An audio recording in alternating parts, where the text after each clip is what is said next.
सरकारने निवडणुकीच्या वेळेस मायबाप शेतकरी बांधवांना मतदारांना एक आश्वासन दिलं होतं की आमची सरकार आल्यावर शेतकऱ्यांचा सातबारा कोरा करू.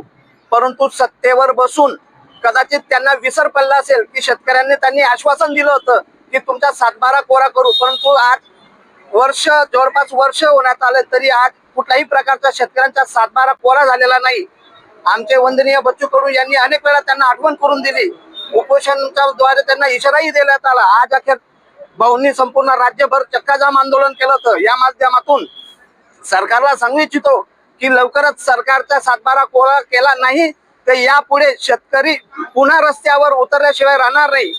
आणि हाऊसमध्ये कृषी मंत्री जर रमी खेळत असतील तर शेतकऱ्यांचं काय भलं करणार आहेत. म्हणून या कृषी मंत्र्यांचाही आदरणीय अजित पवार साहेबांनी तात्काळ राजीनामा घेतला पाहिजे आणि येणाऱ्या काळात शेतकऱ्यांचा सातबारा कोरा नाही झाला तर याच्यापेक्षा तीव्र आणि उग्र पद्धतीने शेतकरी आंदोलन केल्याशिवाय राहणार.